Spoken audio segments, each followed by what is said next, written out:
menjadi haram. Begitu juga ihram, orang niat ihram dari mikot, ya, itu membatasi perkara yang asalnya halal jadi haram. Setelah bismikallahumma umrotan atau bismikallahumma hajjan, maka menjadi haram melakukan hal yang sebetulnya boleh, bahkan sesudahnya, sebelumnya itu sunnah jadi haram, seperti pakai wangi-wangi, ya. Nggak boleh orang yang sudah ihram, ya. Nggak boleh pakai pakaian yang menutup ke seluruh tubuh, menutup kepala. Ini saking mulianya ibadah umrah. Begitu juga Masjidil Haram dan juga Mahram dan yang lain. Kemudian takbiratul ihram itu adalah ruknun min arkanis sholah bittifaqi ammati ahlil ilmi.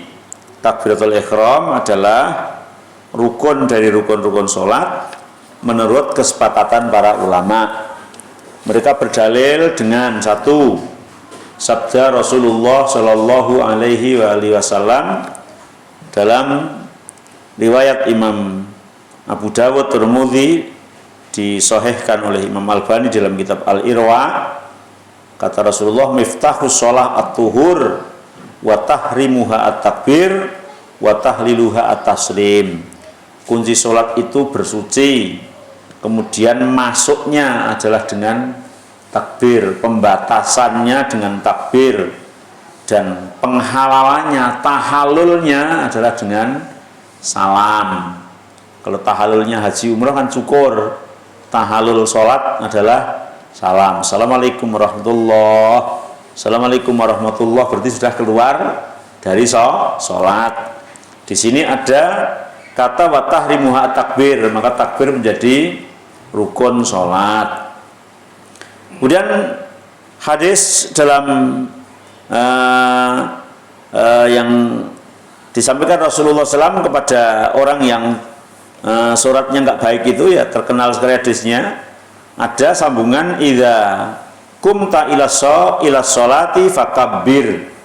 Apabila kamu mau sholat maka mulailah dengan takbir. Begitu juga di dalam lafalnya itu berbunyi anna innahu latatimmu sholatun li ahadin minan nas hatta yatawaddo'a fayadha'ul wudu'a mawadhi'ah tsumma yaqulu Allahu akbar. Tidak sempurna sholat seseorang dari kalangan manusia hingga wudhu, kemudian menyempurnakan wudhunya, kemudian mengucapkan Allahu akbar, ya, maka Allahu akbar adalah bagian dari rukun sholat. Aisyah juga mengatakan karena Rasulullah yastaftihu as-sholata bitakbir, Nabi memulai sholatnya dengan takbir. Wa takbir huna huwa at-takbir al-ma'hud alladhi naqalatu al-ummah naqlan dururian khalfan anis salaf an-nabiyha sallallahu alaihi wasallam annahu yakana yaquluhu fi kulli sholatin Allahu akbar. Takbir yang dimaksud adalah takbir yang sudah doruri. Doruri itu yang sudah, kalau di kita bilang ada kata rahasia umum, jadi umum itu rahasia. Jadi artinya sudah diketahui oleh banyak orang, yaitu takbir yang berbunyi Allahu akbar, bukan yang lain, ya, bukan yang lain. Walayakulu wairuh, misalnya dengan kata yang lain yang semakna tapi tidak menggunakan Allahu akbar, lafal yang itu tuh nggak sah. Misalnya lafal akbarnya dibuat makrifat Allahul akbar, itu nggak boleh. Allahu al akbar itu nggak boleh. Itu atau pakai segot mubalaghah lain Allahu kabir gitu misalnya, juga nggak boleh gitu. Nggak boleh. Atau menggunakan kata lain tapi maknanya sama, misalnya Allahul azim, kan maknanya juga Allah maha besar, nggak boleh. Utawa Allahul jalil, nggak boleh, walaupun artinya jalil juga maha besar gitu ya. Nah, apalagi menggunakan kata yang bukan takbir, Misalnya pakai tasbih subhanallah, itu ya nggak boleh gitu ya, nggak boleh. Atau alhamdulillah, itu nggak boleh. Jadi harus pakai takbir, dan takbir yang secara doruri sudah dikenal dari kalangan salaf, mendengar langsung dari Rasulullah Shallallahu Alaihi Wasallam, yaitu dengan kata Allahu Akbar, tidak bisa digantikan yang lain.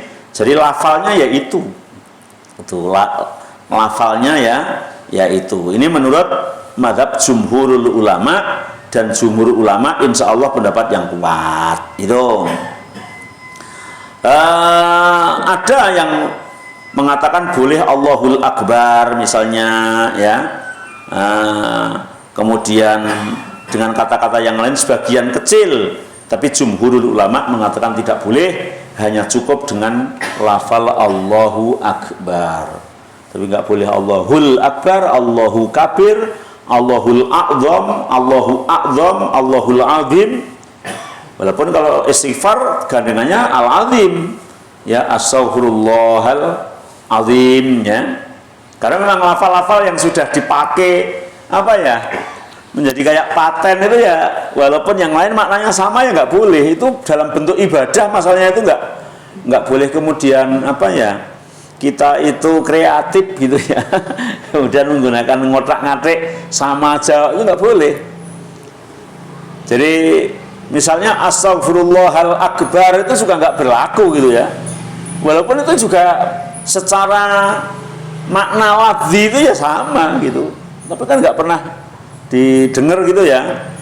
Nah itu Subhana Rabbiyal A'la itu terus kemudian Subhana Rabbiyal Ulya atau Subhana Rabbiyal apa yang maknanya tinggi tapi dengan lafal yang lain itu nggak boleh ya, karena memang sudah ditentukan lafalnya berbunyi seperti itu ya. Sebagaimana ada kata-kata hampir sama ya, tapi memang sudah dipatenkan patenkan artinya disepakati ulama, dalam hal ini menggunakannya ini, dalam hal ini menggunakannya ini. Itu misalnya dari kata-kata kodama, yakdumu, kuduman, kodiman, kodim, takdim, kudum, itu maknanya sama, awal. Tapi untuk penggunaan kata satu dengan yang lain berbeda. Misalnya yang terkenal dengan sholat yang didahulukan dalam menjamak itu terkenal dengan jamak takdim. Nggak ada didengar kemudian jamak kudum atau jamak mukodam, itu nggak ada. Ya jamak takdim. Tapi ketika digunakan pakai kata tawaf, tawaf yang dilakukan awal ketika orang haji ifrat itu ya tawaf kudum namanya, nggak tawaf kodim atau tawaf takdim gitu ya. Jadi memang sudah penggunaannya seperti itu, walaupun maknanya sama, tapi pemakaiannya itu ya sebagaimana takbir itu ya Allahu Akbar, ya sudah, karena Rasul mencontohkan seperti itu.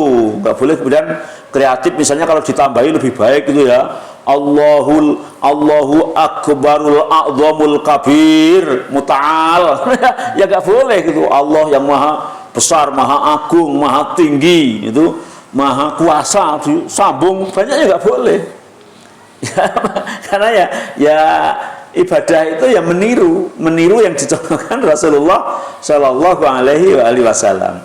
Mungkin menurut akal, pemikiran bisa jadi kayak lebih baik gitu ya, lebih sempurna gitu, tapi ya enggak, ibadah ya sudah. Makanya ketika habis sholat Rasulullah mencontohkan astagfirullah, astagfirullah, astagfirullah, ya sudah, ya istighfar 3 kali itu ya. Nah, bukan astagfirullahaladzim alladzi la ilaha illa huwal hayyul qayyum atubu ilaih, tapi astagfirullah, astagfirullah, astagfirullah. Karena walaupun sedikit, yang dicontohkan Nabi itulah yang terbaik gitu ya, yang terbaik.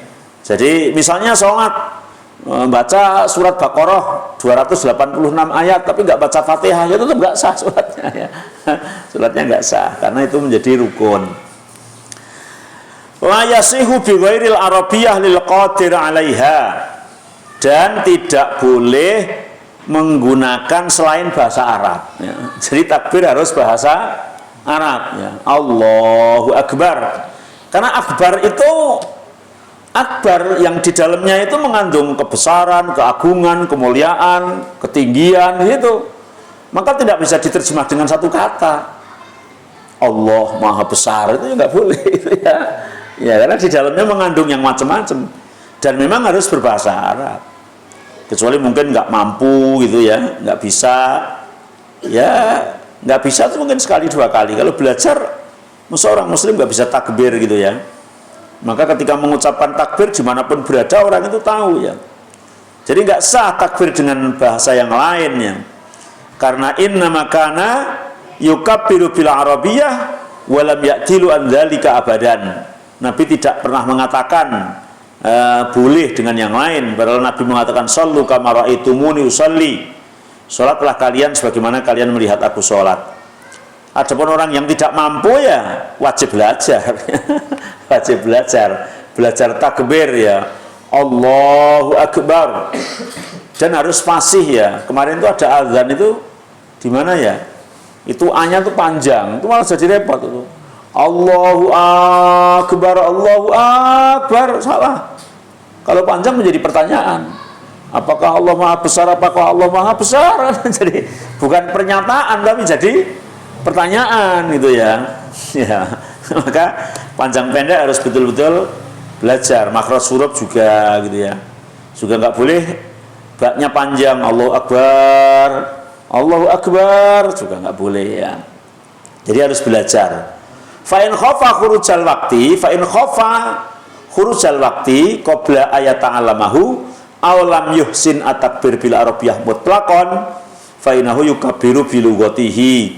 Kalau waktunya mendesak, masuk Islam jam 11, sementara setengah 12 sudah zuhur dan belum selesai belajar bahasa Arab untuk takbir belum bisa, ya boleh dengan bahasanya sendiri. Tapi orang sekarang itu mudah ya diajari kemudian bisa mengucapkan takbir. Apalagi yang diajari dari kecil, yang dibiasakan dari kecil maka akan bisa mengucapkan takbir dengan baik. Kemudian rukun salat yang ketiga adalah qiraatul Fatihah fi kulli raqatin. Membaca surat Al-Fatihah di dalam setiap rakaat. Qiraatul Fatihah ruknun fi kulli raqatin min kulli sholatin fardhon aw naflan. Jahriyatan kanat aw sirriyatan. Membaca Al-Fatihah adalah rukun sholat dan wajib dibaca setiap rakaat. Setiap rakaat. Baik sholat itu fardu maupun sholat itu sunnah. Sholatnya sunnah, baca Fatihahnya tetap rukun gitu ya. Nah, kalau kita sholat sunnah kemudian nggak baca Fatihah ya sholat sunnahnya nggak sah. Apalagi sholat wajib. Jahriyatan kanat aw sirriyatan, baik di dalam sholat yang keras ataupun di dalam sholat yang sir. Kadang-kadang ketika waktu yang keras itu baca Fatihah mungkin sampai 1 menit atau 3/4 menit gitu. Tapi giliran yang sir hanya 1/4 menit. Nah, kayak nggak baca Fatihahnya misalnya, maka itu nggak adil. Jadi baik dalam kondisi jahar keras atau dalam kondisi pelan itu sama, wajib membaca Fatihah dan bacanya juga harus tartil ya, harus fasih. Nah, dumeh sir terus sakarepe ya.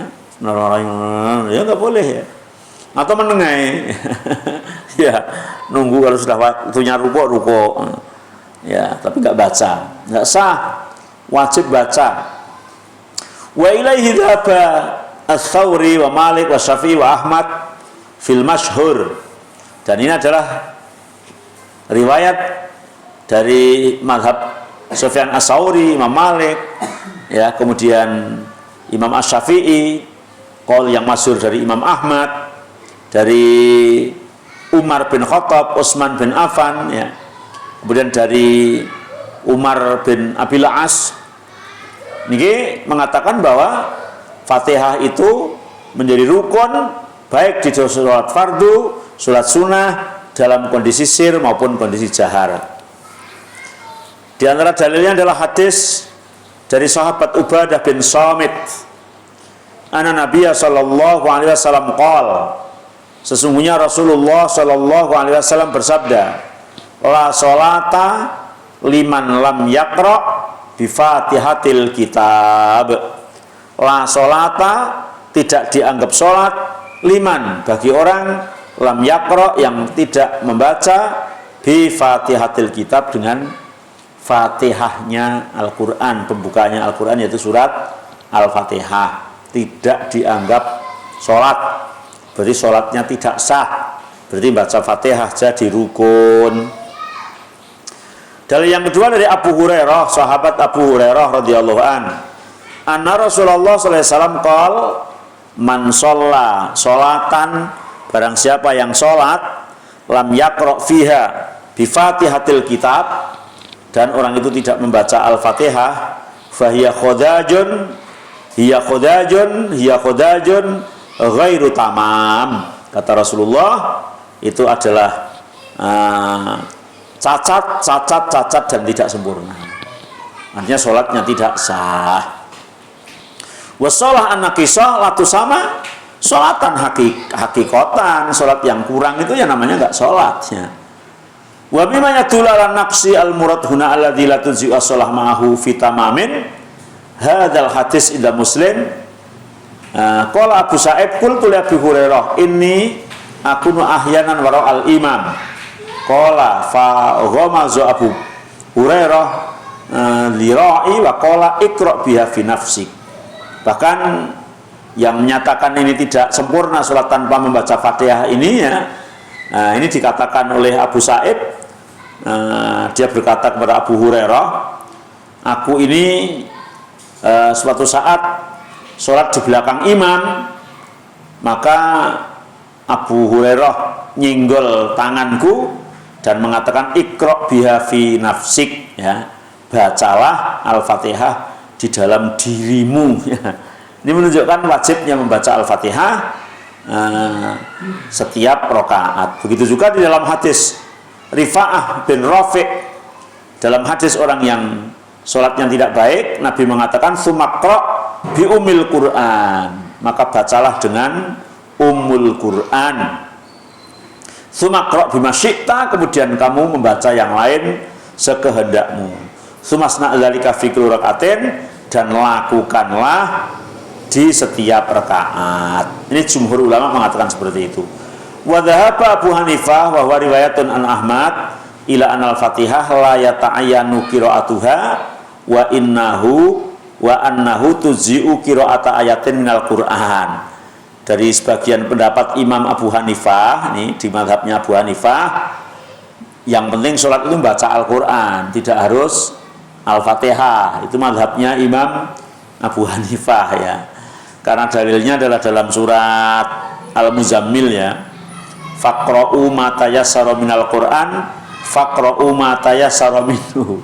Bacalah kalian apa yang mudah bagi kalian dari Al-Quran. Faqra'u ma tayassara min, dan bacalah sebagian dari ayat Al-Quran. Itu pendapat Imam Abu Hanifah. Tapi dijawab oleh jumhur, bi anal ayat al-karimah tahtamilu anal murad biha al-Fatihah wa ma tayassara ma'aha. Jumhur ulama mengatakan itu perintahnya kan dua kali. Faqra'u ma tayassara minal Qur'an, kemudian ada tambahan faqra'u ma tayassara minhu. Maka yang dimaksud bacalah Al-Fatihah, kemudian boleh ditambah membaca surat yang lain, gitu. Nah, ada yang mengatakan wa yahtamilu annaha nazalat qoblal nuzulil Fatihah. Ayat itu sebelum turun Al-Fatihah, karena ayat itu turun di Mekah, gitu ya. Turun di Mekah. Wa nabiyyu qiyamul lail, padahal Nabi itu dulu sholat malam sebelum Fatihah turun. Nah, maka bacanya ya Al-Quran yang sudah diturunkan kepada Rasulullah Shallallahu Alaihi Wasallam.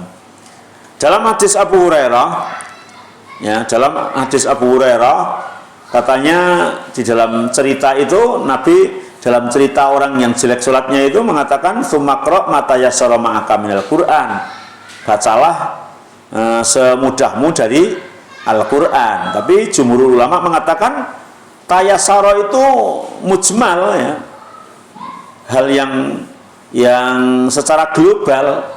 Mujmal muayyan, mujmal yang dibutuhkan takyin, ketentuan, atau mutlak muqayyad, mutlak yang memang butuh muqayyad.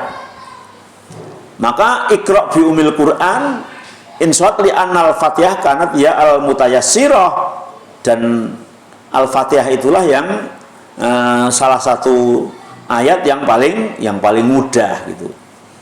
Kemudian annal Fatihah law kanat ruknan lawajaba ta'allumuha wala ma'adala nabi anha inda ta'adzur ila badriha kama fil lafzil hadis musik salatahu. Ada yang mengatakan juga bahwa kalau wajib berarti orang itu harus belajar Al-Fatihah, tapi ternyata Nabi mengatakan belajar dari Al-Quran.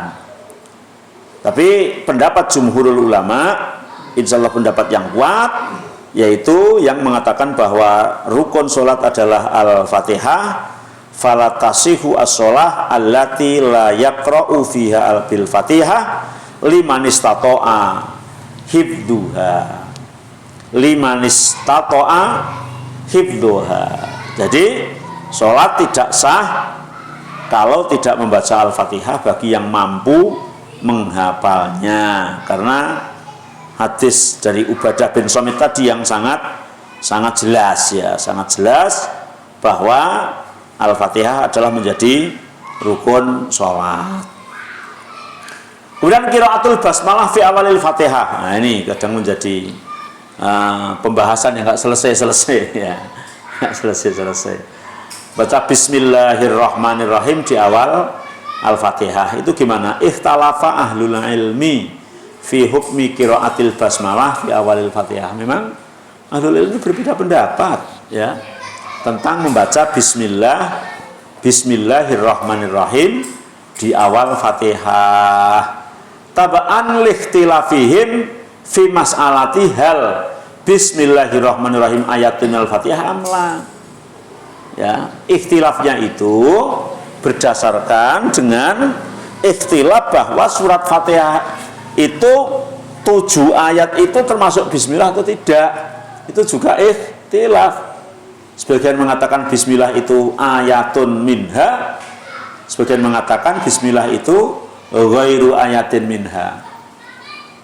Dulu saya pas daurah di Bandung itu ketemu teman dari Jawa Timur, saya kok jadi lupa sekarang alamatnya. Kelihatannya daerah Jember atau mana gitu.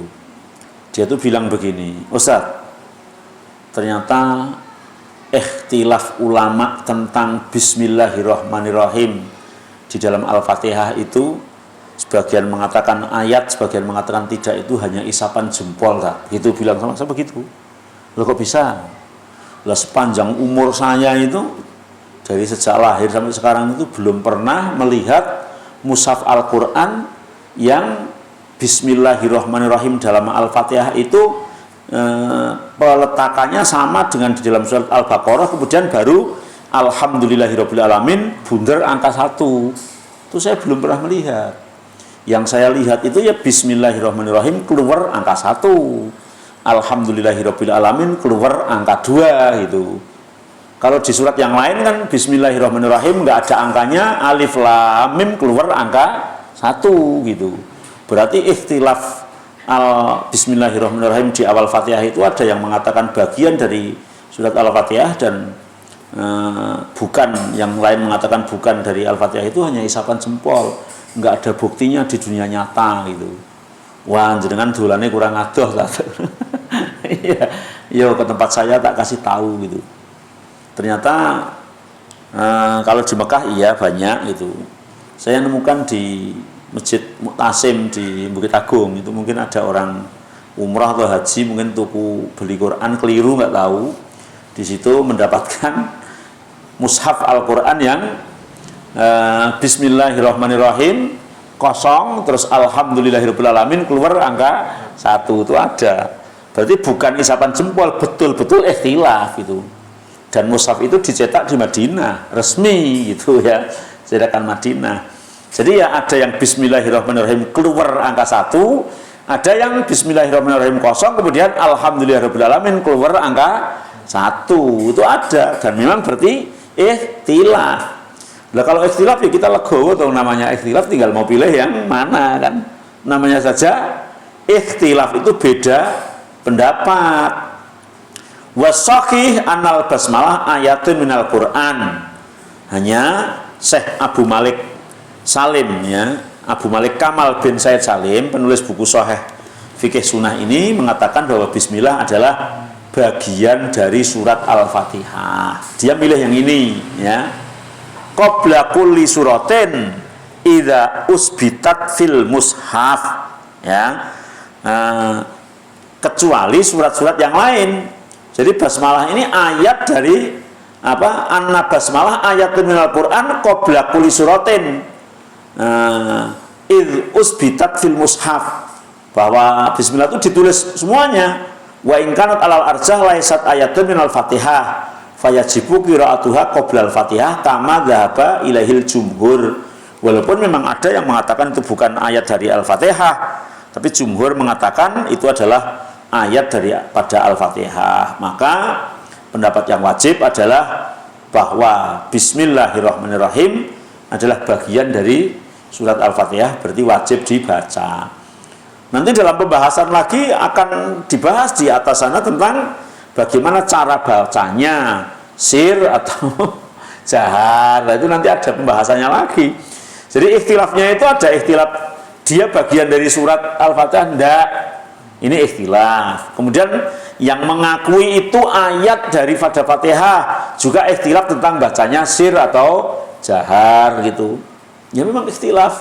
Dan kita ya legowo dengan adanya ikhtilaf itu, tinggal mau pilih yang mana.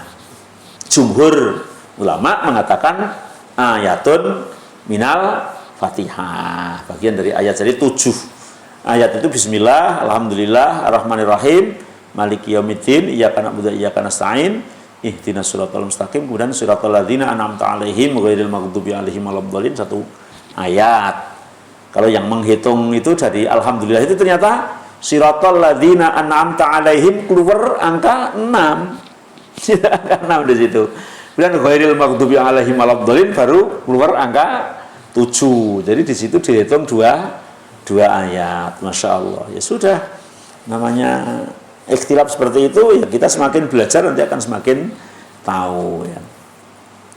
Malam yastati hifdzal Fatihah, bagi orang yang tidak mampu menghafal Fatihah gimana? Ya, Imam Al-Khattabi mengatakan al-aslu anna sholata la tuzi'u illa bi qiraatil Fatihah illa bi qiraati Fatihatil kitab. Yang asli sholat itu enggak sah kecuali membaca Al-Fatihah. Wa maqul anna qiraata Fatihatil kitab alaman sanuha dunaman layuh sinuha. Memang harus fasih, bukan hanya sekedar membaca.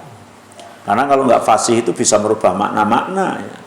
Fa idza kana al-musalli la yusinuha wa yusinu ghairaha minal Qur'an kana alaihi ayaqra'a minhu qadra sab'i ayatin.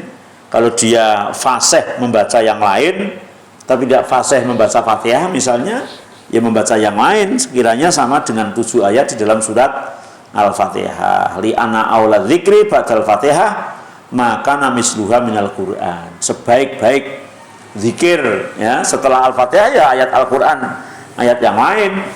Wa in kana laisa fi was'ihi ayat ta'alama syai'an minal Qur'an li azzin fi tabihi au su'in fi hifdhihi au utsmatin fi lisanihi au ahatin ta'arrudilahu kana awla adzikru ba'dal Qur'an ma'alamahu nabi minat tasbih wa tahmid wa tahlil. Kalau memang tidak bisa membaca Fatihah, tidak bisa membaca surat yang lain, bisanya subhanallah ya subhanallah, bisanya alhamdulillah alhamdulillah, bisanya la ilaha illallah ya la ilaha illallah, Allahu akbar ya Allahu akbar, dan seterusnya.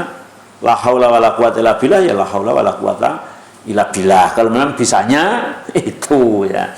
Kalau nggak bisa lagi ya isyarah ya. Ini ya kalau nggak bisa lagi. Tapi kalau jadi orang Islam sejak lama insya Allah bisa. Tapi saya itu pernah dulu di daerah ya, ketika di Temanggung sana ada orang mau nikah, diajari syahadat. Saya sama bapak saya dulu, saya masih kecil, masih SD itu, saya dengarkan dari dalam gitu sehari itu loh Pak, diajari syahadat. Mau jadi manten, mungkin sebelum jadi manten nggak pernah ngucap syahadat atau gimana, jadi asyhadu itu ya asadu, asadu maknanya kan jauh banget asyhadu sama asadu itu, suruh asyhadu itu Asyhadu. Masya Allah ya. Nah, itu baru asyadunya saja seperempat hari ya. Nanti ala ilaha itu sekolah kebalik-balik itu. Sehari dari pagi itu sampai sore jam 5 baru jadi, terus besoknya akad nikah. Masya Allah.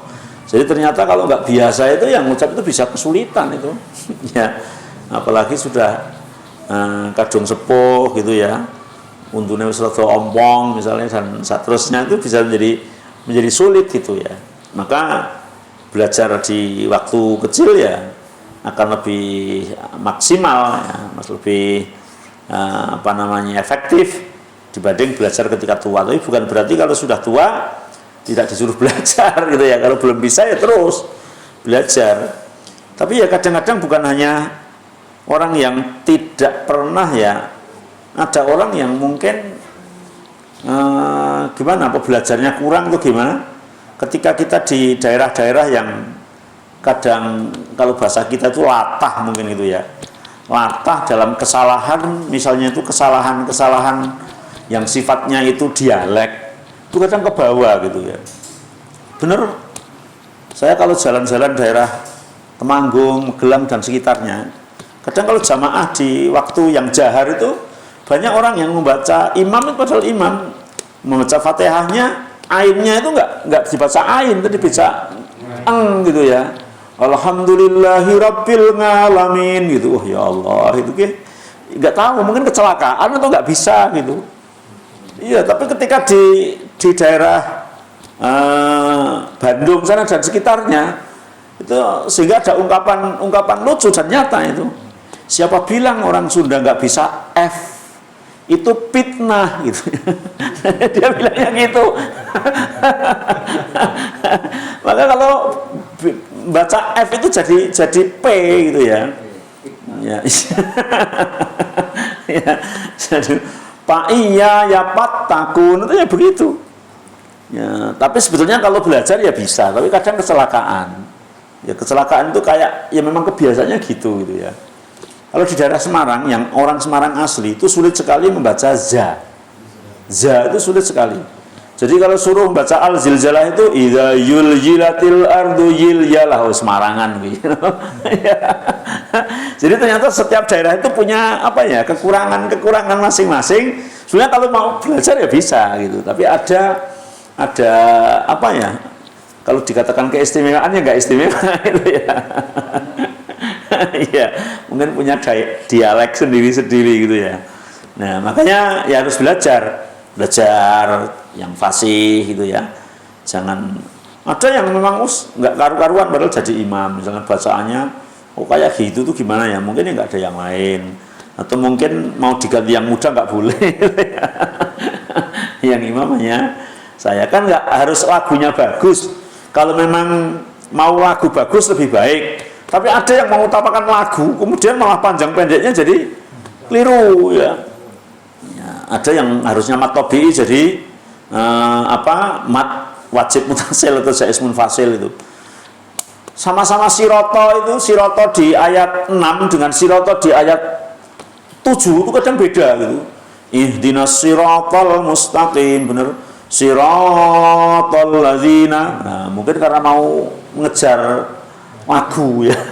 Jadi padahal sama-sama mat tabi'i ya. Di situ rohnya jadi panjang gitu ya. Jadi ya kita harus betul-betul belajar di dalam membaca Al-Fatihah, karena Al-Fatihah adalah bagian dari rukun sholat. Lah rukun itu nggak boleh ditinggalkan atau nggak boleh dibaca tapi tidak standar gitu ya. Standar itu ya mungkin kalau yang mau bagus banget itu ya kayak Syekh Sudes, kayak Syekh Surem, dan saya yang lain itu ya, tidak harus begitu tapi fasih. Maka minimalnya kita harus belajar Al-Fatihah dari Bismillahirrahmanirrahim sampai siratal ladzina an'amta alaihim ghairil maghdubi alaihim waladdallin. Itu ya harus fasih gitu ya, karena itu wajib.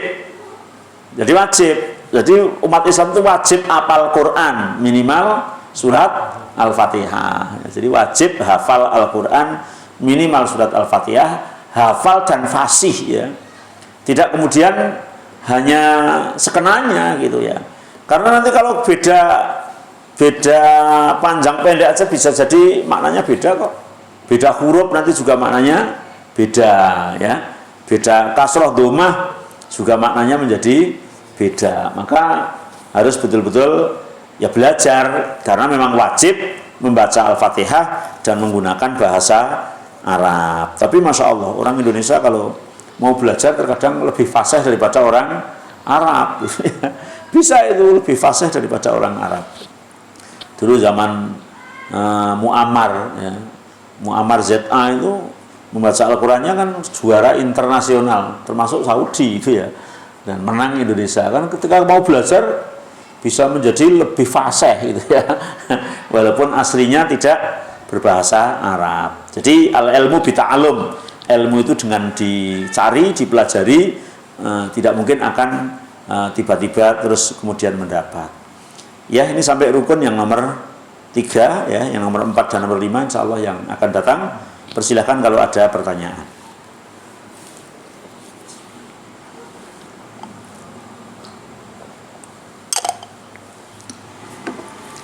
Monggo, kalau ada pertanyaan tentang rukun sholat ya monggo Mas. Kalau seperti hal seperti itu tadi, misal kita kadang sholat di beberapa masjid itu imam rawatibnya makharijul hurufnya itu memang memang kebiasaan seperti itu. Jadi seperti iya itu nggak ada tasdidnya, jadi iya karena butuh. Kadang iya karena butuh, iya karena stain itu kanaknya itu nggak ada itu matinya iya karena. Gitu. Terus waktu alhamdulillah itu nggak pakai hak tapi pakai h. Itu sampai membatalkan sholat kita nggak satu atau cuma mengurangi kesempurnaan? Memang kalau yang merubah makna sebetulnya membatalkan sholat ya. Tapi memang fenomena di masyarakat kayak gitu itu Masya Allah ya, luar biasa ya. Jadi kadang-kadang kita itu tidak hanya bisa mengatakan halal haram, tidak bisa mengatakan sah batal, tidak hanya bisa mengatakan benar salah, tapi kadang-kadang juga harus mengatakan bagaimana solusi di dalam membenahi hal-hal yang seperti itu ya. Ini yang memang kadang-kadang membutuhkan trik yang luar biasa. Ada suatu kisah, ini hanya kisah iktibar gitu ya. Jadi kisah iktibar itu kisah untuk pelajaran bagaimana kita itu berdakwah. Jadi ada suatu kisah al-kisah gitu ya. Diceritakan ada anak muda lulus dari pondok gitu Bang. Lulus dari pondok, kemudian oleh kiainya dari pondok itu suruh, kalau orang kuliah kan ada KKN Bang. Nah itu ya sama, KKN. Jadi dia dibuang di daerah pedesaan untuk mendampingi imam-imam musola, imam masjid yang ada di kampung. Setelah itu dia dibuang di salah satu kampung kecil gitu, di musola yang kecil, yang jamaahnya juga nggak terlalu banyak, juga musolanya nggak terlalu bersih gitu ya. Bacaan imamnya jeleknya luar biasa dan imamnya sudah tua. Jeleknya itu maksudnya ya tidak sesuai dengan kaidah, maknanya robah semua gitu. Lah yang anak muda itu karena memang idealis banget, baru pulang dari pesantren kan, kalau ilmu kan masih baru kan, masih bagus-bagusnya gitu ya. Habis si kakek-kakek yang jadi imam salam itu dia berdiri ngomong, kalian jamaah sama mbah ini sudah berapa tahun? Sudah lama. Kalian sia-sia sholatnya karena bertahun-tahun jamaah sama mbah ini dan mbah ini bacaannya jelek, salah, berubah maknanya. Maka kakek ini kan nggak terima, langsung berdiri, hei jamaah, kamu kenal nggak sama anak muda ini? Nggak kenal. Ini namanya buat fitnah, nggak karu-karuan. Jadi ini jelek, ayo kita keroyok aja. Akhirnya dikeroyok sama jamaah itu menjadi babak belur gitu ya. Waduh, mau dakwah dengan cara yang tidak benar, akhirnya babak belur. Akhirnya pulang lagi ke pesantren. Kemudian kiainya bilang, oh iya, kamu harusnya belajar lagi setahun lagi di tempatku gitu. Belum lulus bener kamu dalam berdakwah. Akhirnya belajar lagi setahun. Setelah setahun dibuang lagi ke kampung. Ya nasib tiba ini nenggon musola sing biak dek diguak ning kono. Ternyata setahun kemudian itu mbah kakeknya itu bacanya ya masih utuh, kan nggak belajar dia. Ya Allah, bacanya masih kayak gini gitu. Akhirnya setelah salam, si pemuda itu berdiri lagi kayak dulu, tapi bilangnya beda. Para jamaah satu dunia ini nggak ada yang bacaannya seindah kayak bacaannya kakek ini. Saya bisa ternyuh, sholat kita bisa khusyuk, Masya Allah. Kakek ini yang akan menghantarkan kita ke surga. Bacaannya nikmatnya luar biasa, maka jangan diganti-ganti gitu. Kakeknya senang, dia berdiri bilang, ini anak muda yang bagus, gak kayak yang setahun yang lalu. Maka sejak hari ini anak muda ini akan saya angkat jadi imam. Jadi kadang-kadang tinggal cara gitu ya. Kadang-kadang tinggal cara. Memang kalau letterlek fikihnya ya sah tidak sah, ya benar tidak benar. Tapi caranya merubah ini bagaimana itu yang kadang-kadang kita harus butuh waktu, butuh cara, butuh jam terbang misalnya gitu ya. Seperti itu gitu ya. Memang kadang Masya Allah ya, karena di kampung-kampung terutama itu misalnya umur sepuh jadi imam itu ya nggak bisa digeser-geser, walaupun ada anak muda yang bacanya bagus-bagus. Mungkin karena juga anak mudanya itu mungkin kayak yang saya ceritakan tuh yang pertama, belum belajar yang kedua kan. Harusnya itu kan ada pendekatan, kemudian bagaimana agar itu juga dia merasa dan seterusnya. Jadi kalau kita menjawab dalam hukum fikihnya, kalau memang merubah makna ya tetap tidak sah. Tapi ketidaksahan itu kan harus, mosok itu akan didiamkan aja. Harusnya kita berbuat kalau bisa gitu ya. Kan sampai Rasulullah mengatakan, marra aminkum mungkaron fal yughayyir biyadi fa ilam yastati fa bilisani fa ilam yastati fa biqalbi. Kalau melihat kemungkarannya harus dirubah dengan tangannya, dengan lesannya, dengan hatinya. Maka kalau itu memang di dekat kita dan kita mampu, ya harus kita bagaimana berusaha untuk merubah akan menjadi benar. Bisa jadi mbah kiainya suruh belajar bareng-bareng, ataupun juga menyerahkan pada orang yang lebih fasih di sekitarnya itu. Tapi kalau di perjalanan aja ya kita besok lagi nggak usah mampir masjid situ, masjid yang lain yang lebih fasih. Begitu Mas, wallahu a'lam. Kalau pas setelah itu Ustaz, kalau misal memang sudah terlanjur seperti itu ya, itu untuk ketenangan hati kita ulangi lagi sholat, atau memang kita bebankan dosa ke imamnya? Pas tengah-tengah itu kita mufarokoh. Mufarokoh itu keluar dari imam gitu. Jadi pas tengah-tengah bacanya kayak gitu. Mufarokohnya itu mufarakoh di dalam hati aja, tidak kemudian kita pergi gitu ya. Kita bareng tapi sebetulnya kita niat berlepas diri dari imam tersebut. Besoknya lagi nggak usah ke situ gitu. Iya. Gitu ya, jelas ya, insya Allah ya, Masya Allah ya, cukup sampai di sini, semoga bermanfaat. Kurang lebihnya minta maaf. Akhirul kalam, subhanakallahumma bihamdika asyhadu an la ilaha illa anta astaghfiruka wa atubu ilaik. Assalamualaikum warahmatullahi wabarakatuh.